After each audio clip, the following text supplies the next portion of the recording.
What your media director isn't telling you. Now this is thoughtful.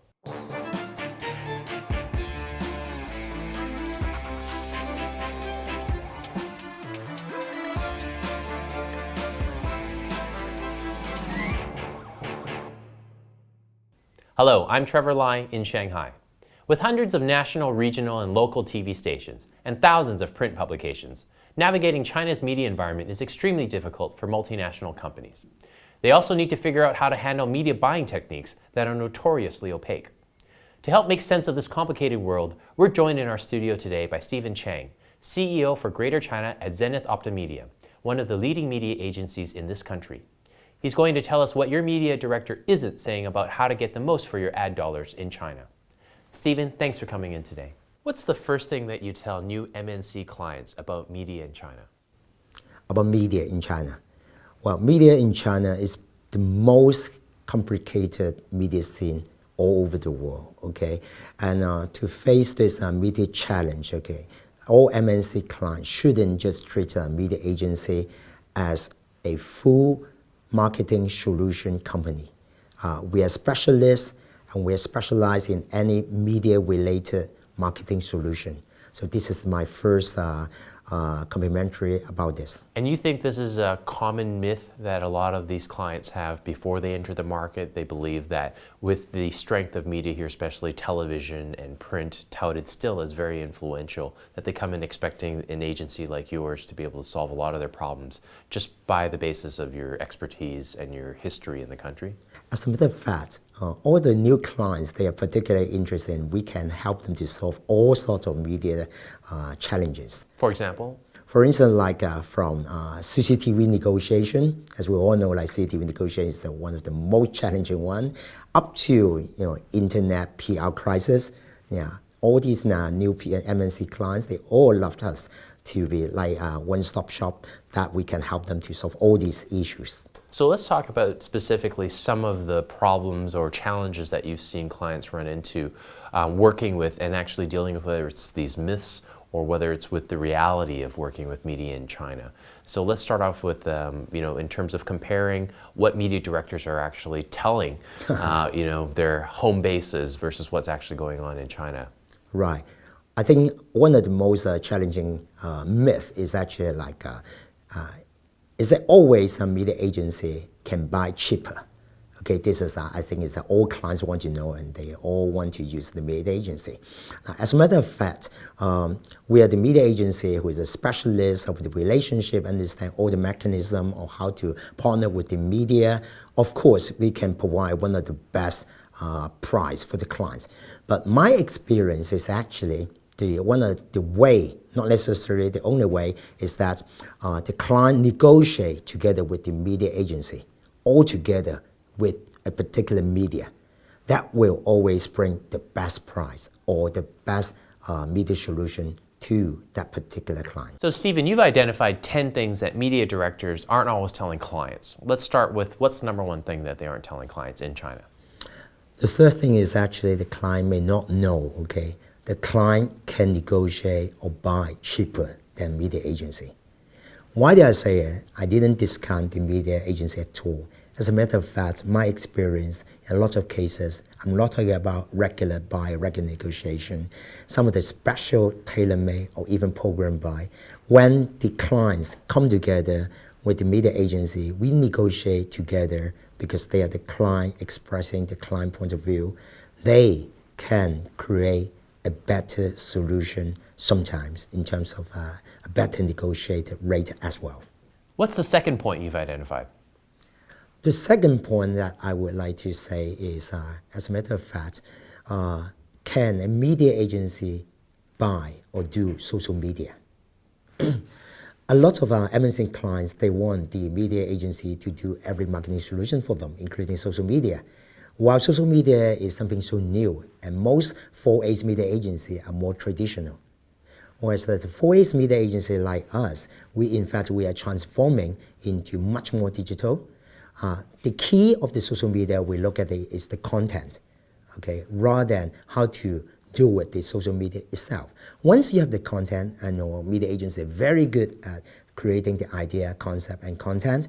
Then we can work with whoever in terms of the technical need as a marketing partner to work out that, for instance, like on the social media. What's the third point that clients need to know about working with media in China?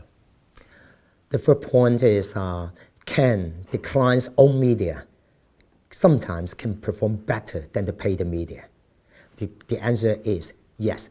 In China, we have done the study, and as a matter of fact, the owned media, for instance, like the official website, is in one of the top 10 influential channels, even higher than some other paid media in China. This is a little myth that most MNC clients, they are not aware of. And how do you advise clients differently in China about owned media versus paid media compared to the rest of the world? It's very interesting. ZenithOptimedia, we keep on doing what we call the touchpoint study over the world, and particularly in China as well.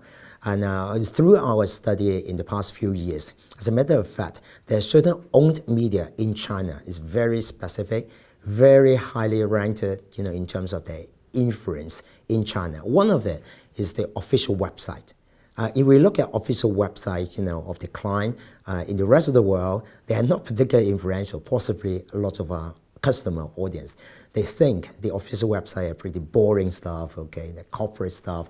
But in China, because we all know that there's so much fake information, fake product, fake brands, and actually the official website become highly influential, highly trustful, and therefore in one of our study in top 10 influential channels is actually the owned media, the official website is ranked at number 7. It's actually higher than some of the paid media. And in your opinion, do you think most MNCs know this and actually treat their Chinese websites with enough importance? Or do you think a lot of them are just translating, their English websites over to Chinese? It's all sorts of different practice in China. But to answer your first question, frankly, I don't think most or 95% of the MNC clients, they are pretty aware of this importance of that your own media, okay, can do better job for you. But before that owned media, I have to have a word regarding the paid media. Now, when I say in China, let's say the official website as the owned media can be more influential than some of the paid media, it doesn't discount the paid media value. Why? Because one of the reasons for the paid media is when you pay, you can control, you can manage better. All right? For earned media, it's not necessarily controlled by you. For owned media, you can manage it much better, but it's differently because that belongs to you. So each of the different type of platform has different role and responsibility. All right? The best part is the integration, how we can make all of them together. So that's the most challenging one. And given that we are talking about one of the most powerful paid media, TV. TV in China is particularly highly ranked comparing to the rest of the world. TV in China, still in particular for the major TV, not necessarily just CCTV, but the big CCTV channel, they are highly trustful to a lot of audience, particularly for China in such a vast tier 1 to tier 5 markets. The lower tier markets, they trust the major TV even more. And that leads to the dominance of breakout shows like Voice of China and things like this. What's the fourth learning that you've identified?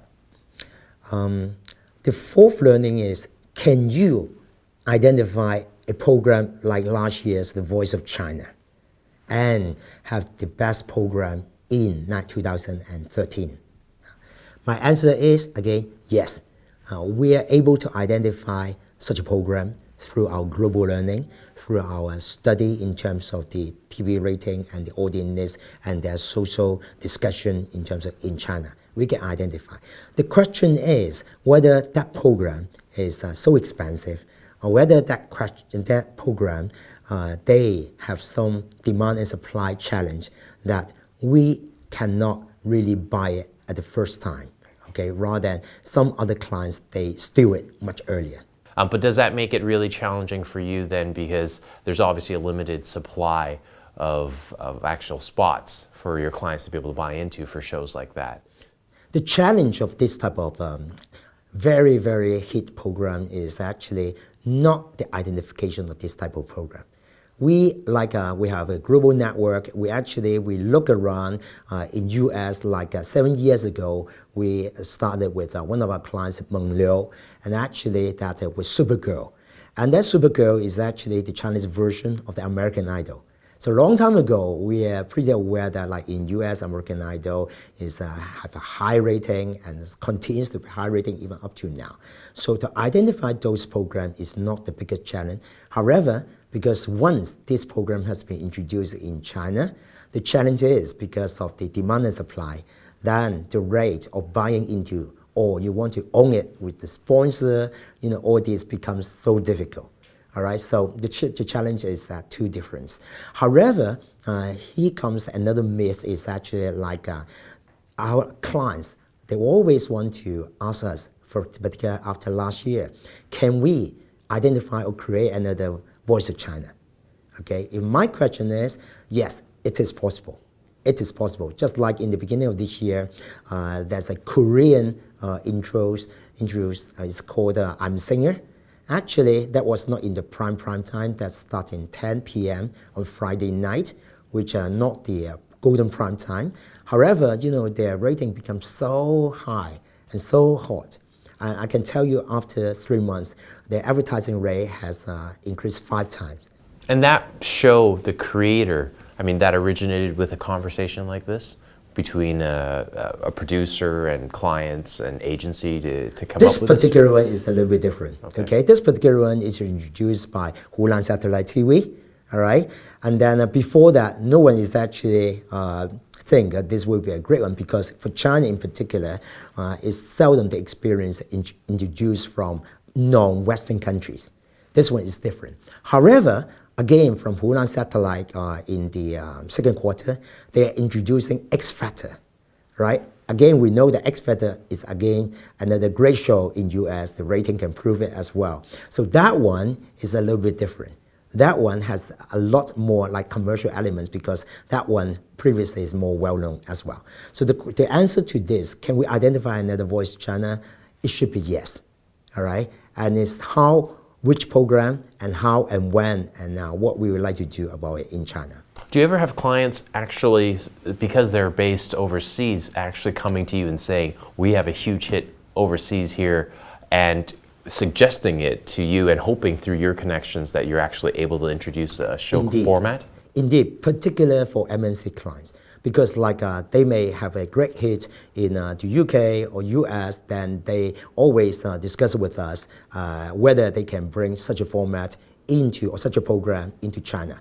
It's very often. However, because that involves a lot more complexity in terms of the royalty, in terms of the cost, in terms of the host, in terms of celebrity, all this, okay? So it's not easy, never easy. Yeah, but it's always in terms of the global experience, it always helps.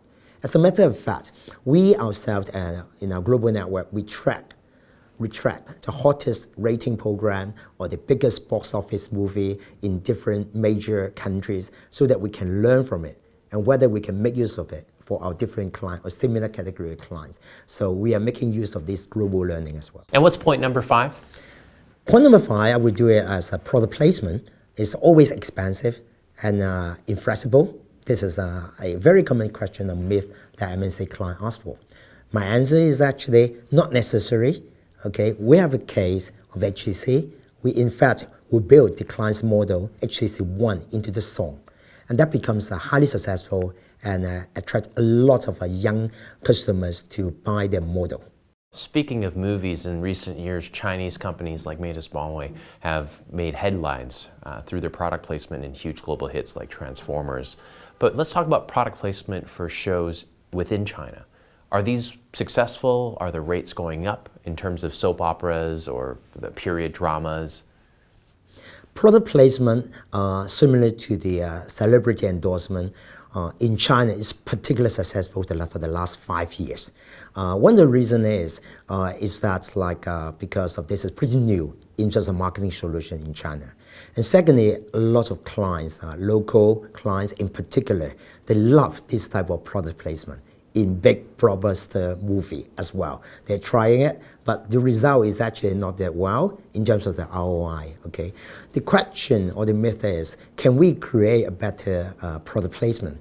I would like to share one case, which is in our client HTC last year.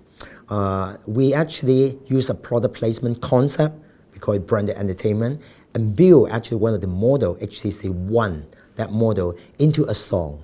The song is called One Chance. So actually we use a celebrity, and then he actually have a hit song called the One Chance. And if you think of it very smartly, we do a product placement into a song. It becomes a hit song. It becomes a very well accepted throughout their particular target audience as well.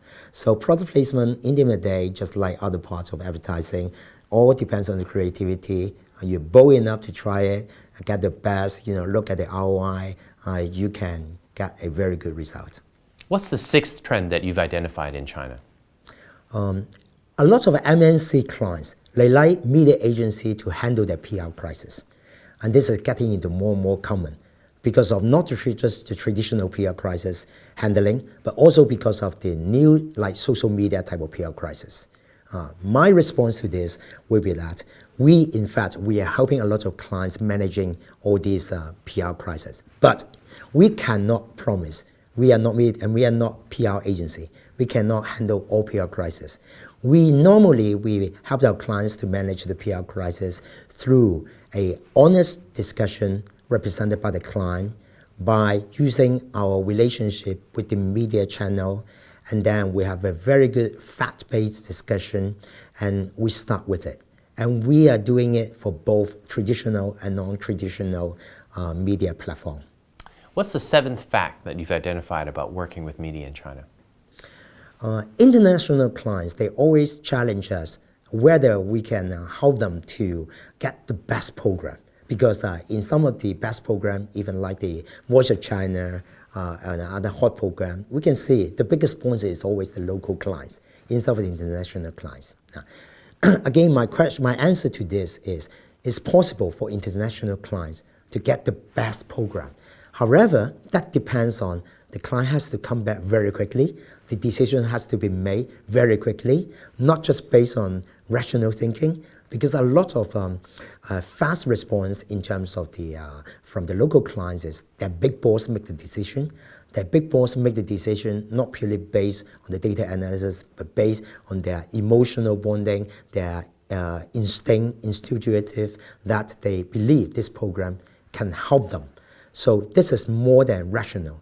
It's also a lot of risk-taking elements in it as well. Talk about the eighth insight you've identified about media in China. Nowadays, everyone is talking about the integration of different media platforms. The way that I see it is, in China in particular, is the online video and the traditional TV broadcast. In China in particular, the online video, because this is pretty unique in China, they are doing a lot of TV commercial in pre-roll. And that TV commercial literally is basically the same as the TV commercial that run in the traditional TV platform. So the integration of this is number one, it can be done. And number two, because in the last 2 years, there are research data coming up. And these research data provide the base in terms of the analysis and integration of what we call the IGRP and GRP together for the client. So my quick answer to this, for this particular integration, is possible in China. What's point number 9? It will be media agency can do non-media marketing solution. Is that possible? All right. As a matter of fact, media agency is going into the direction of communication agency. Like ZenithOptimedia, we no longer call ourselves just media agency. We call ourselves as communication agency because we see it like we are not intended to just provide non-media solution to the client, but as a matter of fact, the audience, the customer, the target audience that we would like to purchase is actually, they are using media platform to do much more than media. So because of that, we are helping the client to do media-related events. We are helping the client to do more opinion leadership in terms of like using social media or social networking. And in terms of the the trust issue, we're helping the client to also manage their PR, challenging as well. So yes, media agency nowadays, we provide more than pure media solution. The 10th point is possibly talking about the transparency issue that MNC clients always raise. Okay, the way that I say it, transparency nowadays is a must. If the MNC clients, they do not trust the media agency, then they will not work together. So media agency has to be professional enough, allow for open audit, allow for their purchase division of the client to have more collaboration and understanding. On the media side, for instance, like there's a long time issue talking about, for instance, like print, the audit circulation. The way that we look at it is we split into either you audit or you are not audit. If you audit, we are more supportive because your data is verified and therefore is more trustworthy. Okay, if you are not audit, we'll discount you anyway. So that's becomes like the transparency becomes like a professional benchmark that we highly support this. And as I mentioned, it's very simple. If the MNC client, they do not trust you in terms of that transparency, they will not work with you. Stephen, thanks very much for being on Thoughtful China. That wraps it up for today. Be sure to subscribe to us on Tudo and YouTube. You can also follow us on Weibo and Twitter and join our LinkedIn group. See you again.